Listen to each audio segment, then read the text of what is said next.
Welcome to the Free Birth Podcast, a supportive space for people who are learning, exploring, and celebrating their autonomous choices in childbirth. Together, we'll unpack truths, share personal stories, and claim our ability to birth freely and intuitively. Here's your host, Emily Saldea.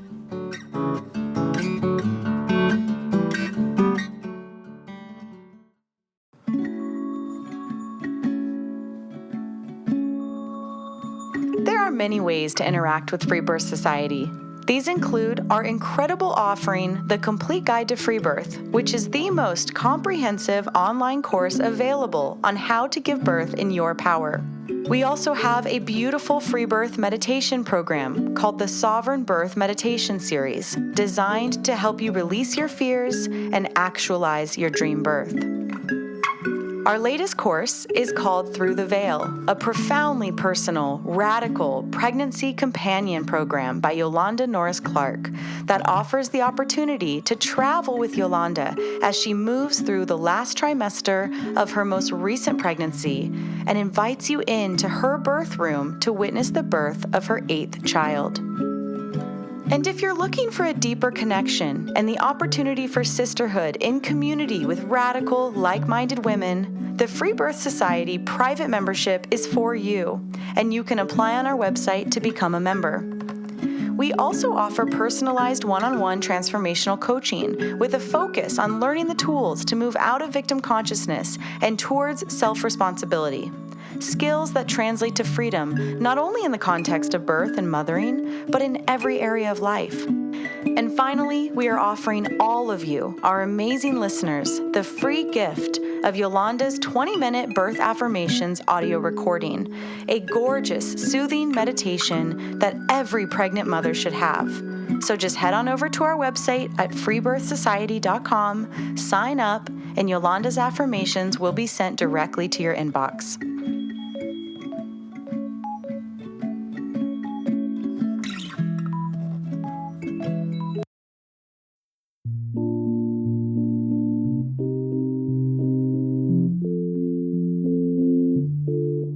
All right, my friends, the time has come for our 3-part surrogacy series.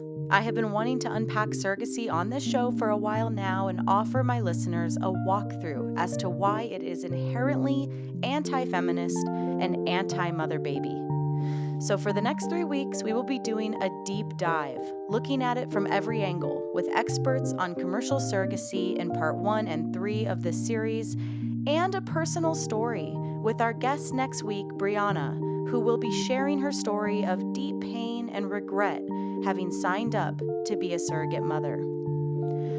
I'm offering this to all of you because until it was spelled out to me, I had never given it much thought and didn't know enough about it to be critical of it and vocal about the objective dangers. So with that, I hope you'll join me today with my guest and personal hero, Marylou Singleton, as we walk through the ABCs of surrogacy and why it is an industry we are staunchly against, as you cannot be both for mother baby and for the commodification of women and children.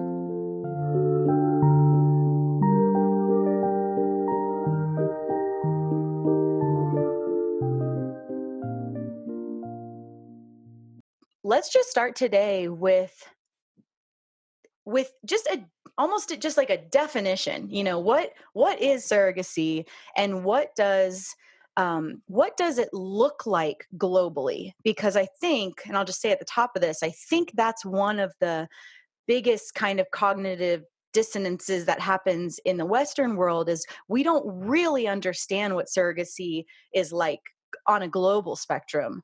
We just hear about like our one friend or that one sister that did it. So maybe we could start with that. Sure. So surrogacy is now a global child selling industry, is what I would say basically. To start with, surrogacy is now a global industry where people who are either unable or sometimes just unwilling to give birth to their own children purchase babies. And in order to purchase babies, you have to first purchase a woman, for Mm-hmm. a period of time, and before you get the product of the baby which you are purchasing. Right, because it's not adoption. So the purchasing of babies. So that's obviously a pretty intense thing to hear for somebody who's new to this concept. So yeah, I want to just kind of ask you to give a bit of context for that, because we're going to do a pretty deep dive today over the next hour, of the industry, of the inherent wounding of mother baby, of the commodification of babies and women. So we're going to walk everybody through as best as we can, and then we'll provide more resources at the end. And so, but let's kind of, starting from the basics, wherever you think that would be. If somebody's never thought about this before, what do we need to tell them? Sure. I mean, people will say that the concept of surrogacy, the practice of surrogacy, has been going on since the beginning of recorded history. That there's a story in the Bible of an infertile woman asking her husband to impregnate her handmaid, and then the handmaid gives birth on the knees of the legitimate wife, and the baby is handed to the wife. It's in I think it's in Genesis. It's one of the Jacob family. I should know my Bible better, having gone to Catholic school. But there's a biblical Old Testament story that people use as like the first example of surrogacy, where this woman had a baby for another woman. You can see even by looking at that story, the class dynamics going on there. That this woman who's essentially enslaved is being used as an incubator for the less oppressed woman who's the wife of the man with property. So there's a real hierarchy here with the man on top, obviously. Obviously. So for all of recorded patriarchal history, there have been stories of women getting babies from another woman, and then not just adoption, but actually like this woman was used to make the baby rather than a woman died and the baby was adopted. um, so surrogacy is a more like neo-techno patriarchal twist on that old story, where now people rent a woman. They have a contract through lawyers and surrogacy brokers, and a woman's body is used to grow a baby that's legally belonging to the purchaser. So now the legal system is wrapped up in it. There are economic contracts drawn up. The baby is property that belongs to the purchaser, and it's grown inside the woman who's the surrogate mother. Yes, and I remember quite a while ago when you and I were connected on Facebook, I had read something that I'd love for you to expand on, and please correct me if I don't say this right, that in America, in the United States, when a woman becomes a surrogate, she shifts from being a human to property in terms of possession and legal rights. Do I have that correct, or is there better language for that? Well, in the United States, our system of government, we have the federal government, and then we have all the state governments. And surrogacy is governed by state law. But in California, and I think New York is trying to pass the same law, which are two major population centers in the country. In those states, they have very clear surrogacy law written out, and surrogacy is not under child welfare law. It's entirely under property contract law. So when a woman is contracted as a surrogate, she is in possession of someone else's property, which is the baby growing inside of her, and she does not have any option to be released from that contract until she has produced the property that belongs to somebody else. And to me, this is just horrifying. Like, there's nowhere else where I don't know why people suspend their normal beliefs about child welfare and the state's interest in children and adoption laws, which I do have big issues with those as well. But all of that's been suspended, and now surrogacy is just property contract law. Mm-hmm. And so the woman signs away her rights to her own body. Often women sign away their right to, the people who purchased her body have a right to tell her if and when she can have sex during the pregnancy, what she can eat during the pregnancy, where she can go during the pregnancy, what kind of prenatal care she has to submit to, what medical procedure she has to submit to. Obviously, the birth practices are dictated by the buyers. And then once the baby is born, she cannot renege on the contract. So in adoption law, um, a woman cannot sign adoption papers before the baby is born in all 50 states in the United States. And a woman can always back out of a verbal agreement for adoption like after she has the baby, if she falls in love with her baby. With surrogacy, a woman can't back out of the contract. Because it's seen as not hers. Right. With adoption, it is seen as hers, but she's giving it up, right? But this is from the get-go, this lie that this baby is not hers. Exactly. So when commercial surrogacy first started in the United States in the 1980s, the egg donation technology, in vitro technology, was not developed to the point where that was what was being used in surrogacy. So usually women were impregnated with sperm from a man, and it was their own egg, and the woman was carrying her genetic baby in the surrogacy contract. And then there was the case of Mary Beth Whitehead, who was a surrogate mother who bonded with her baby and did not want to relinquish the baby to the couple that had contracted with her. And there was a big, there was a really big legal battle over it. And it's documented really well in that great book, Sexual Liberals and the Attack on Feminism, which is really wonderful old book. And it's also documented in Beyond Conception. Those are two good radical feminist books that cover this. And so the courts decided that the male and female parents had each made an equal contribution to the baby, that the baby belonged equally to both of them. So essentially, they were arguing that this guy jerking off and ejaculating in a cup was an equal contribution to this woman gestating a baby, making a baby, growing a baby, risking her life and health to have this baby, and everything we know as mothers that goes into motherhood. And they said that those two contributions are equal legally. One cell versus a woman growing a baby. And ejaculation compared to childbirth. Wow. Right. Not to mention the 10 months of work that got you up to the point of giving birth. Right. It's so offensive to women and so incredibly dehumanizing to women and anti-mother. Mm-hmm. But the courts did give her partial custody of her child, but they gave primary custody to the man who tried to purchase the baby and his legal wife. And after that Whitehead case, the Mary Beth Whitehead case, people were spooked from surrogacy. And there was this big push to create what's called now gestational surrogacy, where families, people who want to purchase a baby through surrogacy usually purchase an egg through the egg donation market, fertilize that either with sperm purchased on the sperm market or the sperm of that couple that's buying a baby. And then that fertilized egg is implanted into a separate woman who becomes the surrogate. Wow. And so because of that, because it's not her egg genetically, the woman just becomes an incubator, and all of the mothering, like all the physical labor that goes into making a baby, is not considered biological mothering. Right. Yeah.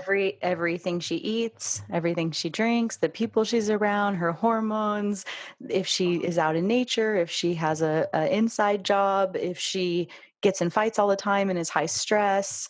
I mean, every single aspect of what it takes to grow this baby is completely negated because now it's someone else's genetic material. Right. And they're saying because it's someone else's genetic material, it's not her baby, which is so interesting because the opposite happens with when a woman purchases an egg from the human egg market and has it fertilized outside of her body and implanted into her own body. She's the mother of that child, not the egg donor. Right? So it all gets down to who's paying. Really, exactly. It's capitalism. It's pure patriarchal capitalism of who is paying. That's who owns the baby. I thought it was interesting in the article that you participated in writing, which I'll make sure to share in the show notes of this episode, the discussion around how surrogacy is largely Black and brown women around the world and poor women around the world and that those women often, if they can, opt to incubate or mother, depending on which side we're going to talk about this as, a baby of a different race to help assist in the disassociation from the reality that they're growing their baby. Can you speak to that? Could you kind of summarize that a little bit? That really stood out to me. Well, there are different layers there. I mean, just economically, because we live in a white supremacist world, white people are more likely to have the money to purchase a baby through surrogacy, and surrogates are more likely to be women of color. So part of it isn't even the choice of the woman who's being the surrogate, it's just who are the purchasers here. Sure. But yes, they do everything they can. This industry does everything it can to further dissociate women from the process of pregnancy and birth when the woman is acting as a surrogate. And there are like what amount to industrial surrogacy farms in Asia and in Eastern Europe, where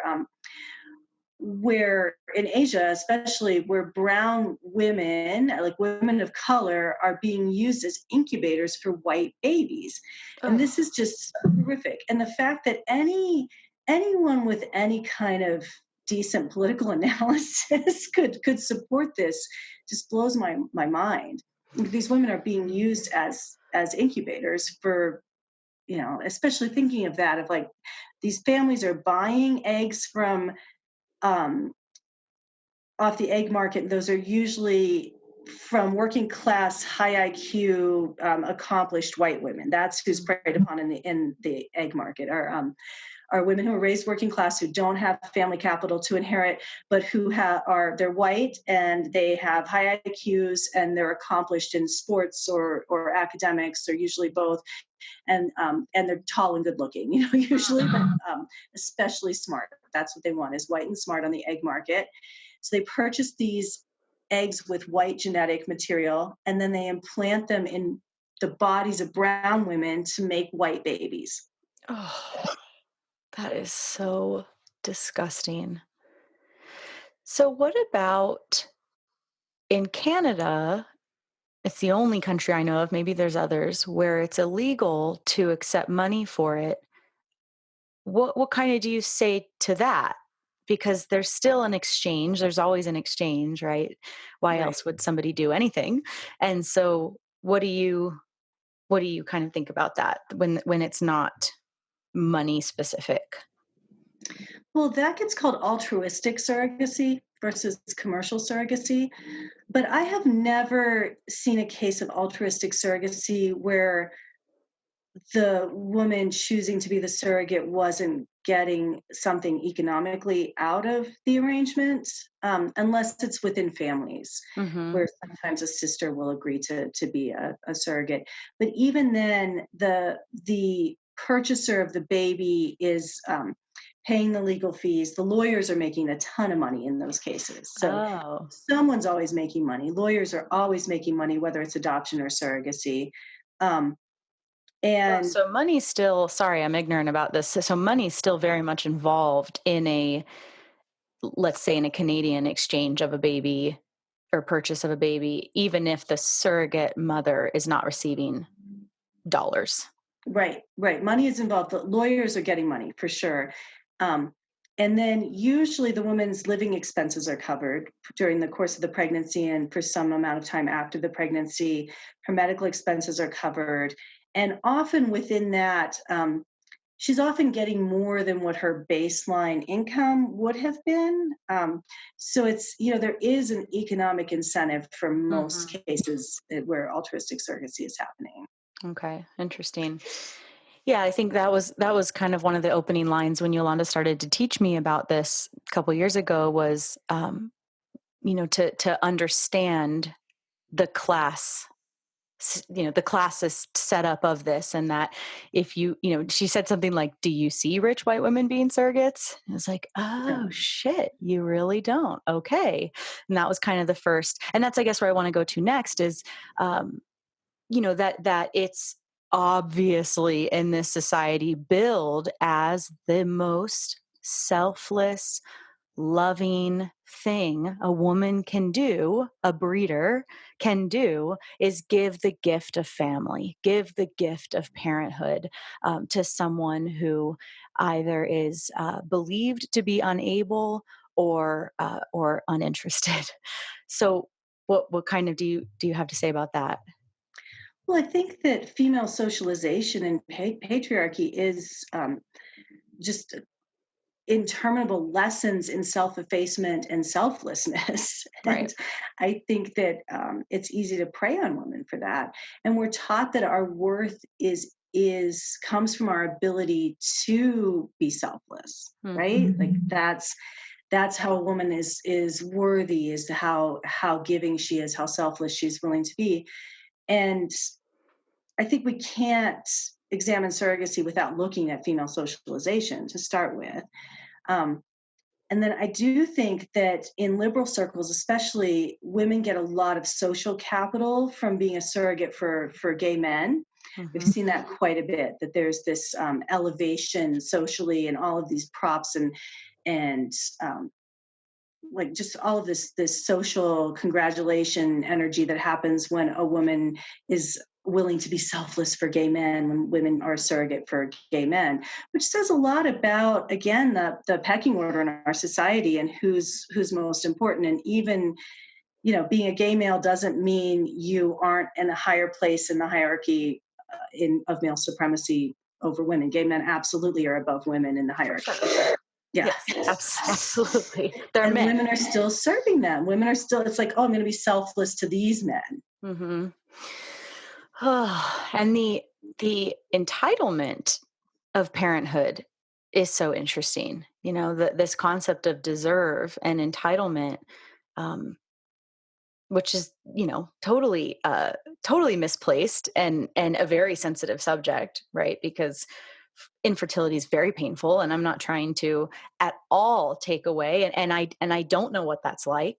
Um, but the shift from discovering that a woman is infertile, or two gay men who obviously cannot bear children, or a woman who doesn't want to have carry their own child because they're an actress and they don't want to put Mhm. their body through that. All of these are very common scenarios in the States. And so that the solution is that they're entitled to buy a baby and rent a woman and buy a baby, because they deserve a child just like anyone else who can literally create a child, or naturally create a child, is so accepted. And like you just were speaking to, it's so revered. It's so completely accepted that anyone who can afford it is entitled to parenthood. Um, yeah, it just blows my Right. mind. Right. Well, and surrogacy is being sold as cool right now. It's Hmm. very much commodified cool. And And as we part of see, the radical inclusion, right? yes, exactly. Exactly. And that commodified cool is is such an interesting phenomenon to watch, of how easily people, especially liberal-minded people who want to be open-minded and open-hearted, how susceptible they are to neoliberal patriarchal advertising about this stuff. Yep. They'll buy it as, oh, that's cool, so I am into that. And that's exactly what we were talking about before we were recording. I fell for that. I was absolutely that person before it was really spelled out to me, because until the blinders came off and it was really explained to me as a highly oppressive issue, um, I thought, yeah, sure, it's just another way to include people. Let's parents for everyone.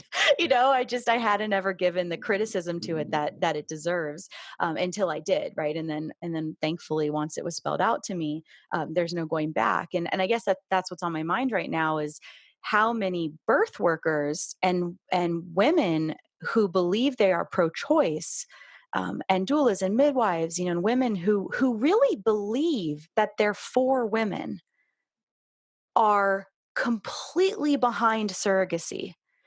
So, what is if we could kind of connect some dots for them? Um, and I'm so grateful that women in my life have connected the dots for me. let's do that. Let's connect those dots for very, very good-hearted, well-intended women who are out there, really believing that they are serving women and they are for women, and haven't given surrogacy a critical thought. Um, what would we say? Right. That's a hard one, because watching that is really fascinating, seeing how many home birth and natural birth advocates are behind this and really think it's a great thing. I think that there's this cultural belief that everyone has a right to have children. And I would back up from that and say, as a midwife, I believe that if at all possible, every baby has a right to a mother, more than every person has a right to be a parent. Yeah. And I think that we have to be radically honest that in both surrogacy and adoption, something terribly tragic has happened to the baby. And we have to keep talking about that we understand the importance of human bonding. We understand that pregnancy is a constant state of biochemical communication between the mother and the child. And the relationship between a mother and her child does not start at the moment of birth or when a baby gets placed in her arms by an adoption agency. The relationship of mother and child is biological and starts when that embryo implants in the womb, and is continual from that moment forward. And that primal relationship has been severed every single time a surrogacy is taking in surrogacy situation is taking place, and that's tragic. Mm-hmm. And Because what it's making the baby a product. It's so dehumanizing, and there's no regard. And your article gets into this. There's no regard for the wellness of mother baby, or even just the baby. Like, even if someone can't wrap their head around how to care for a woman, even the baby that you're buying, you're not considering the primal wound, the inherent trauma, unavoidable. The baby doesn't know that it's going to a loving family that very much wants a baby. That's great for you guys. I'm sure that's true a lot of the time. But that has nothing to do with a newborn who's now just been removed abruptly from the only thing it's ever known, from its home, whether it's genetically the embryo or not. None of that matters to a baby. Right, right. Yolanda is so good about explaining, mothering like a mammal, and you would never see other mammalian species participating in any kind of practice like this. Do we sometimes see mammals take in another species when a tragedy has happened and the mother of a newborn of a different species or even of the same species has been killed or injured? Yes, that happens. We see cross-species nursing, we see cross-species mothering, but only when a tragedy has happened, and only when something else has broken that bond between the true mother of that baby and the baby. And in surrogacy, we're normalizing. Yeah, we're doing it. Yeah, yeah, mother infant separation. We are completely normalizing it. We're completely degrading and dehumanizing mothering, which you and I know is a physical Well, process. that's kind of getting back to the birth worker piece. That's the part that's so hard for me to swallow, and I can only, I can only trust that it's because it hasn't been spelled out. Because these are women who serve women, who say they're for women, who say that they center women, and yet are being supportive of one of the most disgusting and dangerous and harmful attacks on mother baby that literally exists in our culture.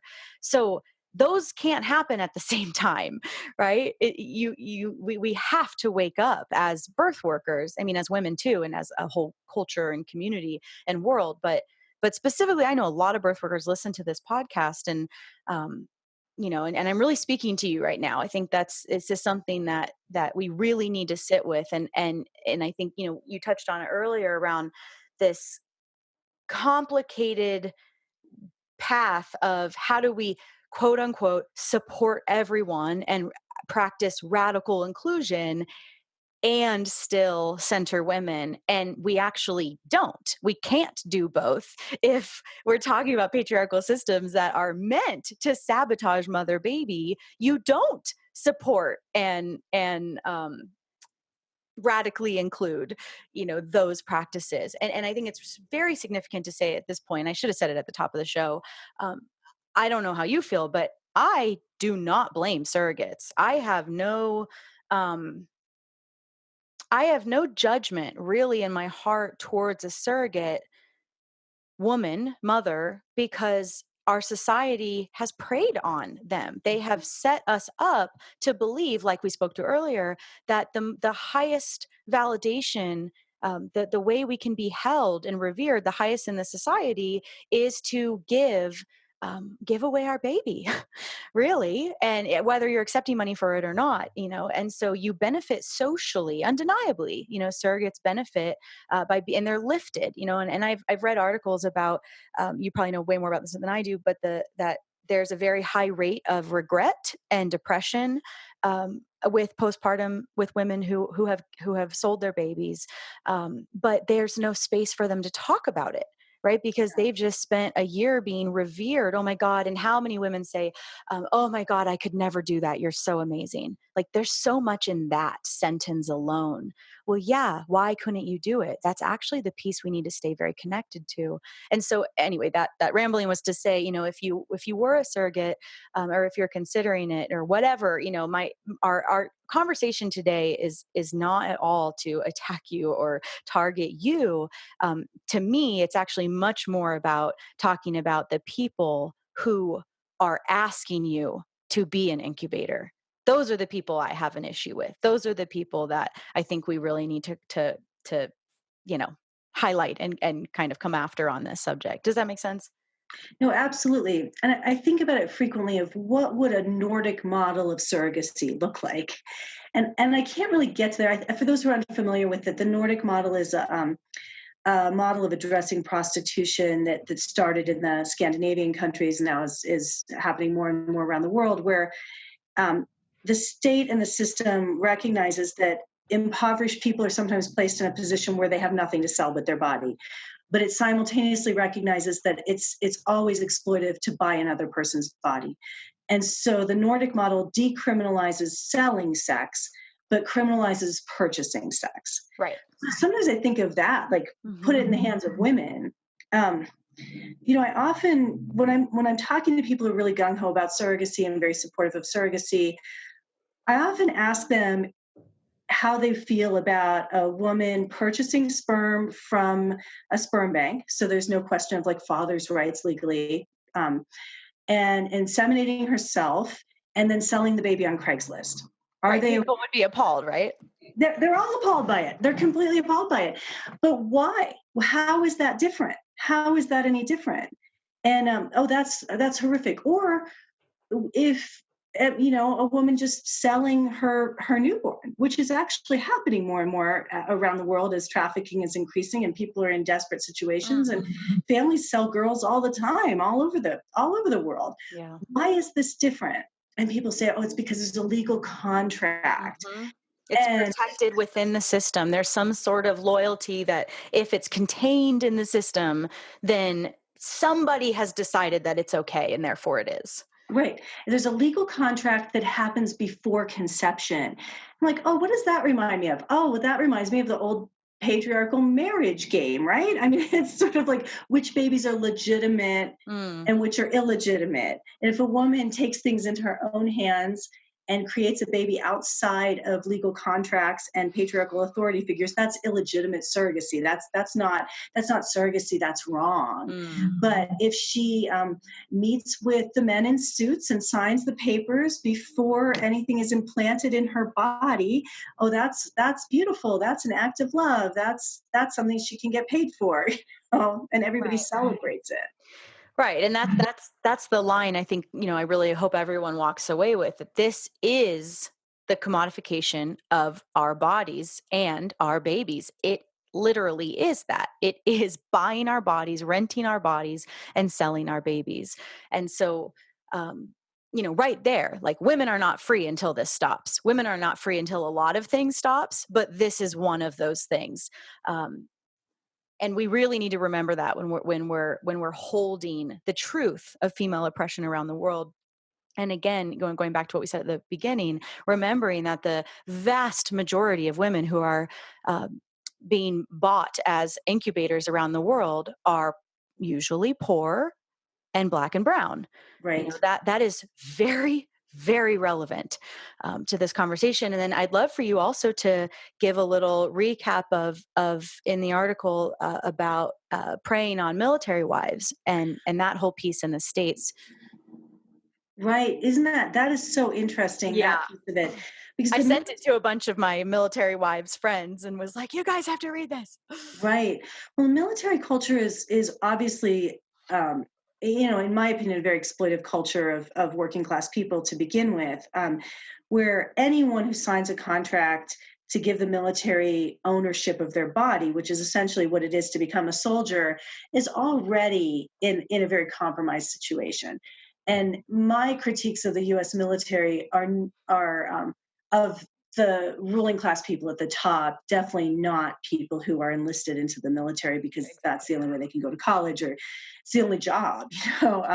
So we're already dealing with working class people, and the military doesn't pay families enough to survive on, at least not to survive on comfortably. And so these women who are married to men in the military are preyed upon by the surrogacy industry.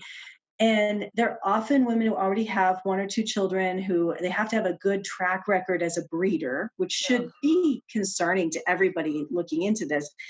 And it's a way to make $25,000 to $40,000 for their family, and often that's going to help them get out of debt, help them buy a house when they get out of the military. It seems it's something that these women think is going to help their family economically. And these are also women who are separated from their communities. The military moves families every 2 years. It's a very brutal system designed to destroy roots and connections, where you belong to the military, you don't belong to any other community. And women don't have deep roots with other women in the military. That when they move to a new place, when their husbands are reassigned somewhere else, often the other wives will come in and help support them, but these aren't your friends you've had for 15 years. This is a new group of women. Mm-hmm. So these are women without deep roots and without old friends near them to help advise them not to do this. So would you talk a little bit about the primal wound and that whole... Right. The primal wound is a phrase that comes out of the adoption healing movement of people who, adoptees who, most of whom had been gaslit their entire childhood, some of whom hadn't even been told they were adopted, who felt overwhelming grief, despair, depression, and never knew what was going on, and finally got together and started researching and consciousness raising and creating a body of literature and help around healing from adoption as an adoptee. And the primal wound means being separated from your mother. It means being taken from your mother and given to someone else to raise. And it's a primal wound. It is this wounding that happens at the moment of your entry into this world. And what we know about adoptees, even when we look at adoptees who were placed in stable middle-class families where the adopted parents stayed together, there was no known physical, sexual, or emotional abuse, even among that group of adoptees, we know that they're 3 to 4 times more likely to kill themselves than people who were not adopted. Wow. Yeah, I remember reading something about it, that part of the primal wound explanation was that when a baby is separated from the mother, that the mother and the baby biologically read each other as dead. Right. Which, when I heard that, I mean, I stopped in my tracks. I've never forgotten that line, because of course it would, right? Of course, if we look to nature, of course, Exactly. it doesn't matter what's happening. It's just like disruption when a woman is having an amazing birth at home and then goes to the hospital and then boom, her labor stops. It doesn't matter that her neocortex can say, I'm okay. I'm at the hospital. This is where I chose to be, and blah, blah, blah, blah, I'm safe here. Her primal brain is going, where the fuck are we? Who are these people? What are these lights? And so forth. And it's a similar, comparison that it doesn't matter. Well, the baby can't do it anyway because it's a newborn, but even the surrogate mother, maybe she can say, I really wanted this woman to have this baby, and I'm okay with this and all of that. But her physiology, her hormones, her biology is not able to just rebound like that with a piece of logic or a plan. No, no, what we often see is surrogates, after they've physically recovered from a birth where the baby was sold to someone else, they want to do it again. Like there's this desire to do it again. And I think of that as this recreation of trauma, like this, I'm going to keep doing this so I don't have to deal with what I've done, like we see in a lot of trauma cycles. And I know women who have been surrogates who um, they have they use the term keeper baby, and they say, well, now I need to have a keeper baby, which is so gutting. Oh my gosh. Yeah. Have you not heard that? Wow. No, I haven't heard the phrase keeper baby before. I Yeah. find it kind of appalling. It's totally appalling. It's so sad because you should keep all your babies. Right. Ideally.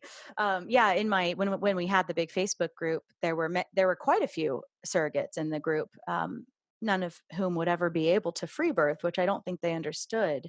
And thankfully, some women actually that I've been connected to since this whole project were entering the process of surrogacy, and upon because of their desire to free birth, when they reviewed the contracts, realizing that would never happen in a million years, that was the exit for them to realize how they would have no autonomy over their themselves and their experience. And then I also know surrogate women that I've met in my life over the last many years, who um, they they have a keeper baby first. Terrible term, I know, but we'll just keep going with it. And they're in such debt from the hospital birth that they then have a surro baby to pay for the first baby. I mean, it's so tragic that Right. these are the solutions available, that we can see at this point, that these women can see.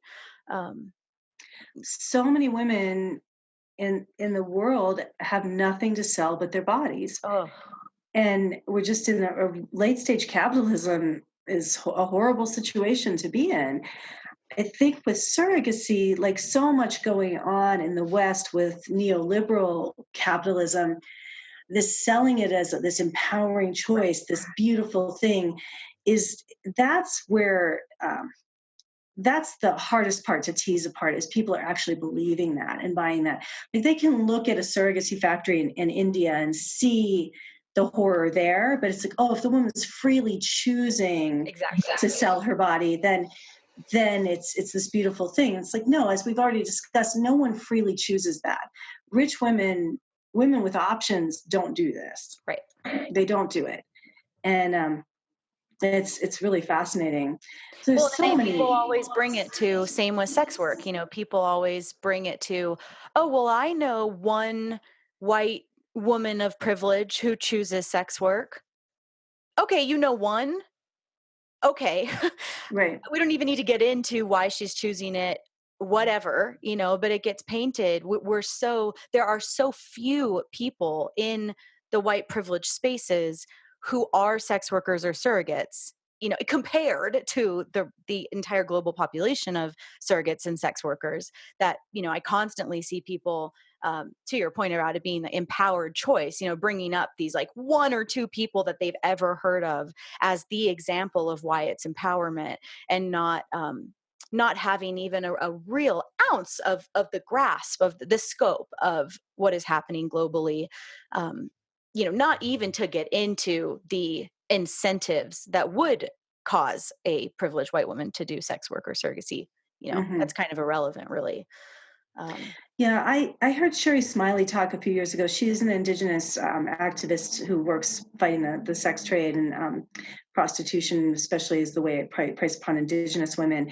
And someone from the audience asked her, what would you say to someone who says, for some women, this is a choice and it's empowering? And Sherry Smiley didn't miss a beat. She said, if you're in that 1 to 5% of women where this really is truly a choice, you truly have a free economic choice to participate in prostitution, I'm going to say to you, make a better choice. Right. Because your decision to commodify your own body is hurting all women. Exactly. Right. It is all connected. Exactly. And, we think of this with birth workers supporting this and how it really makes it impossible for us we cannot simultaneously advocate for preserving the mother baby physical bond and say surrogacy is a fine practice. You can't have it both ways. Right. You can't say there's something special or primally important about birth and the mother's relationship to her baby, and also say any gay man can buy a baby and that's beautiful and great. Right. And then you see on social media the photos that literally make me cry. I mean, I've had to unfollow pretty much everybody because the photos celebrating the gay men buying the baby from the mother in the labor and delivery room, and you see the woman who just birthed sitting there without her baby, and Right. these other two people, crying and getting skin to skin with their baby, and it's just, oh my God. I mean, those photos and how they're celebrated and how they're shared throughout the birth world Oh, it's of horrific. all places. And frequently it's her headless, Right. bloody belly, crotch, and legs. You see that's the gateway to then, oh, this crying couple of two men gooing and gawing over a baby, and everyone in the room is crying. And there's this literally decapitated Mhm. female body that's just been used to breed this baby. Yep. And Nameless, headless. yeah, Yeah. totally. Stripped of all humanity and identity. Absolutely. Oh, yeah. And exactly right. I mean, I'd say that's like the fundamental point of why I wanted to do this episode is that you cannot actually say you're for women, say that you are in love with birth and that you want to help heal the planet through peaceful birth and mother baby and have any grasp of the significance of normal, biological, physiological birth and postpartum, and what violence begets violence and all, like the whole grasp of why people think they're in the birth world, and then also be sharing those surrogate photos on your social media. Like nope, Exactly. absolutely not. And if Right. you're, and again, like if you're feeling very triggered by this and this is very new to you, that's okay. I was you 2 years ago. This I only know this now because it was taught to me, and that's why I'm sharing that with you guys today. Is because I'm really grateful that women like Marylou here today, and Yolanda and some other women in my life were willing to take the time and break this down, and are willing to stand in the fire of attacks and just constant um, adversarial energy everywhere by trying to speak up for women. Right. It's like Right. we Right. think we're all doing the same thing, but actually yeah, this is such a glowing topic of that there's more to learn, and it's really gutting, and to feel that and to cry about it and learn about it and then take your stance on it. Well, And I I think think that's where, sorry, we can go back to this, but I think that's actually getting to the point of why this is so hard for birth workers, is this confusing kind of, very misogynistic, very leftist, too sensitive, don't want to hurt anyone's feelings, kind of thing that we're in right now in culture, that to stand against surrogacy would harm and be mean to women choosing to be surrogates, or like we said earlier, kind of then points to that not every woman deserves to buy a baby, and we're so afraid to hurt each other's feelings in this culture, that we're all silenced by it. Exactly. Exactly. But I think that, if we don't speak out against this and we don't stop this, anyone who's looking down the road of what's coming with the climate catastrophe and the collapse of economic systems that's already happening in so many places in the world, if we don't stop this, the only economic choices our daughters are going to have are prostitution and surrogacy. Oh God. Right? I mean, this is horrific that we're grooming the next generation to believe that selling their bodies is a viable economic option. And I just, I just again want to back it up. Like, anyone who supports this, I want to really seriously challenge them of, like, how do they feel about a woman buying sperm at a sperm bank, inseminating herself, and selling the baby through her own channels, And if they are opposed to that, then they cannot support surrogacy without being a hypocrite, because like I said before, there are no child welfare laws around surrogacy. Anyone with the money can buy a baby. You do not I'm have. even more supportive of that analogy than what's actually happening, because at least the woman could still, in theory, on this made up analogy, the woman could still birth the way she wanted. She would be making all the choices. She would, of course, be probably doing it out of desperation and obviously lack of support and money and all of that stuff. But even honestly, that analogy is less offensive to me than the surrogacy farming factories and the, the contracts of giving over your legal rights and all of that. Absolutely, absolutely. There are no, again, there are absolutely no state child welfare requirements for purchasing a baby through surrogacy. This is completely different from adoption. This, an adoption, say what you want about that industry, there are safeguards to try to prevent abusive people, mentally ill people who the state says should not be raising children from engaging in adoption. You have to have home visits, you have to have social work visits, you have to have mental health assessments. With surrogacy, anyone with the money can buy a baby. Whoa. Because we see it culturally as it's their baby. It's their right to do it. And then, we talked about the primal wound and what happens when an infant is separated from the mother and just the horrible tragedy of that. But we don't even know what all of this reproductive technology is doing to our species. Even before we get to the birth, most surrogate situations these days are a product of egg harvesting, where even before ovulation, a woman has been given really strong chemicals to make her hyperovulate, to make her produce many more eggs than she normally would. Excuse me. And then she goes through an operation where they're harvested from her body. And just that word harvesting is so disgusting. Yeah. Oh. And then those eggs are fertilized outside of a human body. Like, they're either put in with sperm around them and the sperm swim to them. But more frequently, a sperm is, the tail is taken off the sperm, the head of the sperm is put in a micropipette, and it's shoved into an egg. So there's no natural selection going on with the fertilization process. And then those embryos, those fertilized eggs grow into embryos outside of a human body for a few days before they're put into a human body. What does that do to a human to have that happen?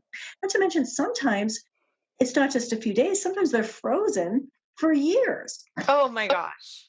And we're at the point in the progression of this technology that now there are women birthing children where the embryos were conceived before the mother birthing was conceived. Does that make sense? Like, they're old. Yeah, the embryos might be like 30 years old being put in a 25-year-old body. Whoa.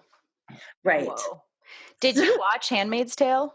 I read the book and I watched some of it, but I had to stop watching because I felt like they were eroticizing the rape scenes. Same. Yeah, I didn't get too far with it, but no, pretty. Right now, we're going to. Margaret Atwood is a genius, and we are living this like combination of the Oryx and Crake trilogy and Handmaid's Tale of all of this hyper technology and the patriarchy.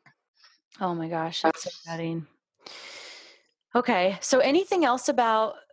I'm specifically thinking of that article because it just did such a good job of like boom, boom, boom, boom. These are the these are all the kind of different puzzle pieces to consider of why we're against surrogacy. Is there anything else that we haven't covered that we need to touch on? There's, I got into a heated discussion on Facebook with someone about surrogacy. And I think when we're talking about Handmaid's Tale, this discussion really reminded me of the Handmaid's Tale, where this midwife was explaining that this surrogate birth that had happened was fine because this woman knew the family and she'd had two other babies for them in the past, and she actually like lived in an apartment that they owned for a while, like very, very close to them. She was like part of the family, and I asked her, this person who was pro surrogacy, do you really think that's a beautiful thing that a wealthy family has a female servant that they love very much? And this person was advocating that it's a beautiful thing that a family knows their surrogate. They've been so kind to her. They've given her a place to live that's actually a part of their family manor. They feed her very well. They love her. And I said, is that the world you want to live in, where rich families have a female servant that they treat very well who births their babies for them? Wow. And to me, that is the Handmaid's Tale. Mm-hmm. That's horrific. You watch the Handmaid's Tale, the way that TV show has been put together. One of the things they did really well was to show the primary schools with the little girls who are going to be handmaids in them, and how the implication is those girls won't resist. They know it's their destiny to be a handmaid. How it is. Mm-hmm. Yeah, it's a beautiful thing. It's like, let's pivot to that for a second, because we've already talked about the woman who is, being socialized and bred to think that this is a gift that you're giving, that it's reasonable compensation given your lack of options, whatever. We already kind of covered that. But now let's pivot to the women, the privileged women with money who think it's ethically okay to ask a fellow woman if she can use her body and then keep her baby. Right. It's incomprehensible. And I have to say, I don't understand the grief of infertility. I've never wrestled with infertility myself. But I do know we live in a culture that doesn't address grief at all. That I think that if a woman who wants to have children is unable to have children, the proper response is to surround her with love and have a culture that helps express and support the grief around that, rather than trying to suppress that grief by thinking you can fix that by buying a baby. Right, exactly. And it goes back to the entitlement. One of my friends just had a wonderful breakthrough because she's had 5 miscarriages. She very much wants a second child. She has a first child and continues to have losses. And she looked into surrogacy and very quickly, thankfully, had the epiphany: what am I doing? Why do I feel entitled to a second child just because I want one? That doesn't mean I'm entitled to it. And oh my God, I would be asking another woman to let me buy her baby. And she just because of her own inner wisdom or whatever, she came to this epiphany on her own and put it to rest. But to many women I know's credit who have been unable to have more children that they wanted, or no children at all, who have also not then said, I am entitled to a baby and I'm going to go buy one. They have dealt with the deep, I'm sure unimaginable pain and grief of not being able to call in life in the way or in the numbers that you want. And they dealt with it, and they figured out how to navigate that for themselves without asking another woman if she could rent her body. So I think that, like you said, we need to participate in a society of women supporting each other in our grief, in our processing, in our different therapies and community. And we cannot allow that infertile privileged women get to just be entitled to buy babies. And I think that's the final point I wanted to just rehash out again. I think what feels true for me is that this cognitive dissonance is happening because of an inherent belief that the baby isn't the incubator's if it is someone else's egg. I think that's what happens, right? That's the separation. Oh, well, if this couple over here that wants a baby inject their DNA into this body, and the woman agrees and is well compensated, which, you know, there's no compensation that could psychologically match it, but you know, that's where that separation happens, right? Is this willingness to believe that it's not actually the woman who's carrying the baby. And again, going back to the birth workers that we're speaking to today, if you are a birth worker, then you know, if you really sit with this, you actually know that a woman growing a baby is biologically, minus the egg, you know, is in every other way, absolutely the mother to this baby. And I think that's like the tilt, right? Is people are down with this because they're willing to believe the lie that it's not the surrogate's baby. Yes, I agree with that. And I think that comes down to that very patriarchal belief that we talked about at the beginning of how the sperm and the egg are equivalent, like that the person who contributes the genetic material is the parent. That's patriarchy, right? To say it's all about the genetics, it's not about the labor. And then that's the roots of capitalism, it's all about who owns means of production, not about the producers. But it is also, it's her blood. Yes. Like, there's so much in that baby. It's her hormones. It was their placenta. Like, yeah, okay, genetically or DNA wise, okay. But everything else that literally makes this human, all the other physical matter, is that woman's and came from that woman. Ugh, it's so deeply painful. It is. And we're such a dissociated society. And we're also a culture of no limits, that we won't acknowledge biological limits, which is why we're in the environmental crisis. It goes into the whole identity politics of it doesn't matter what your biology is. You can identify as whatever you want. And then this whole idea of you can't accept the limits of what your body has imposed upon you with fertility. You have supposedly have a right to be a parent. Okay. Anything else that we didn't cover that we should before we close? Well, I hope it's okay to throw this in here because I think about this a lot as a mom and a midwife, and now as a grandmother. That when we use this term infertility, I just want to unpack that a bit and say that often what we're dealing with in wealthy upper middle class and upper class women who are purchasing babies is not so much infertility as post fertility. That these are women who've waited until they're 40 to try to have a baby. In my opinion, that is not infertility. That's post fertility. And I would like, as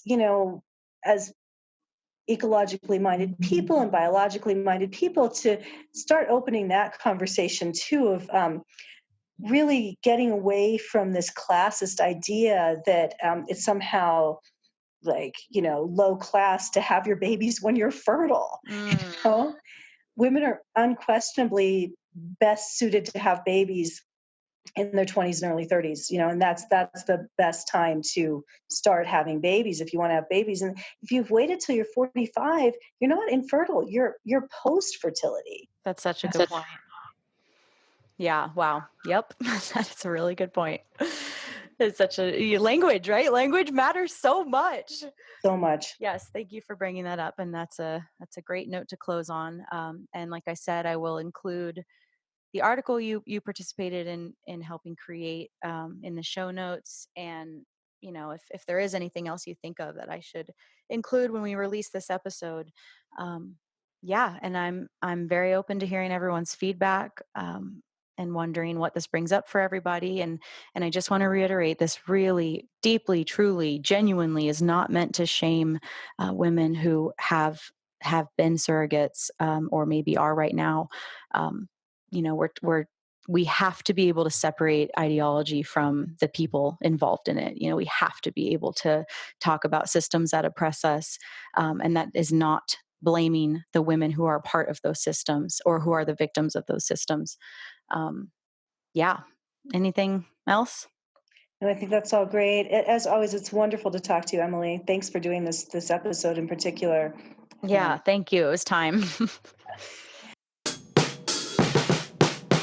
That's it for today, everyone. Join us next week for another episode of the Free Birth Podcast. Thanks for joining us, and remember, your body, your choice. Lots of love.